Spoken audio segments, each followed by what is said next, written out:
ಕ್ಷೇತ್ರದಲ್ಲಿ ಪಾಪ ಜನ ಸೌಮ್ಯ ಸ್ವಭಾವದವರು, ಅಲ್ಲಿ ಮಾಡಕ್ ಆಗೋದಿಲ್ಲ ಅಂತ ಹೇಳಿದ್ರೆ ನಾನು ನಂಬೇಕಾ?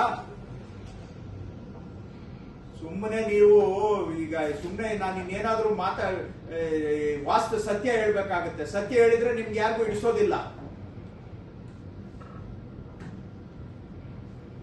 ಎಲ್ಲ ಬರೀ ಈ ತರ ನೆಪ ಕೊಡ್ತೀರಾ ಸುಮ್ಮನೆ. ಬೇರೆಯವರು ಮಾಡ್ತಾ ಇದ್ದಾರೆ, ಅವ್ರು ಹೆಂಗ್ರಿ ಮಾಡ್ತಾರೆ? ಡಿಸ್ಪ್ಯೂಟ್ ನಿಮ್ಮ ಮಂಡ್ಯ ಜಿಲ್ಲೆಯಲ್ಲಿ ಇರೋದಾ? ಇನ್ಯಾರಿಗೂ ಡಿಸ್ಪ್ಯೂಟ್ ಇಲ್ವಾ? ಮಂಗಳೂರಲ್ಲಿ ಒಂದು 30,000 40,000 ಮಾಡಿದ್ದಾರೆ. ಏನ್ ಮಾಡಿಸ್ತಾ ಇದ್ದೀರಾ? ಲೋಯೆಸ್ಟ್ ಅಲ್ಲಿ ಇದ್ದೀರಾ ನೀವು ಇಡೀ ಸ್ಟೇಟ್ ಅಲ್ಲಿ.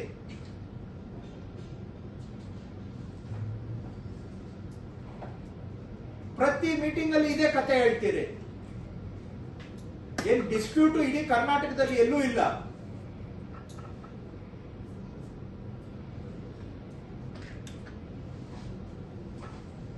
ಎಷ್ಟು ಹೇಳಿದ್ರು ಕೂಡ ಒಂದು ತಿದ್ದುಕೊಳ್ಳೋಣ ಅನ್ನೋ ಮನೋಭಾವನೆ ಇಲ್ಲ ತಮ್ಗೆ. ಅವ್ರು ಆಲೂರ್ನವ್ರು ಹೇಳಿದ್ರಲ್ಲ, ಏನು ಸೆನ್ಸಸ್ ನಡೀತಾ ಇದೆ ಅಂತ. ಆಲೂರು ತಾಲೂಕು ಒಂದರಲ್ಲೇ ಸೆನ್ಸಸ್. ಹಂಗೆ ನೀವು ಮಾತಾಡ್ತೀರಾ ಡಿಸ್ಪ್ಯೂಟ್ ಇರೋದು ಬರೀ ನಿಮ್ ಜಿಲ್ಲೆಯಲ್ಲಿ ಅಂತ. ಇಷ್ಟು ಒಂದು ಮೈಗಳ್ಳತನದ ಉತ್ತರಗಳು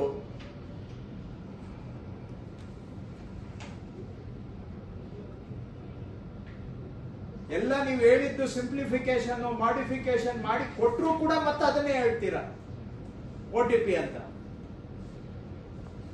ಬೇರೆ ಯಾರಿಗೂ OTP ಪ್ರಾಬ್ಲಮ್ ಇಲ್ಲ, ನಿಮ್ಮೊಬ್ಬರಿಗೆ OTP ಪ್ರಾಬ್ಲಮ್. ಪ್ರಯತ್ನ ಮಾಡಿದ್ರೆ ಆಗತ್ತೆ. ನಿಮ್ಗೆ ಪ್ರಯತ್ನ ಮಾಡೋ ಮನೋಭಾವ ಇಲ್ಲ. ಯಾಕೆ? ಇದು ಹಂಗೆ ಇರಬೇಕು.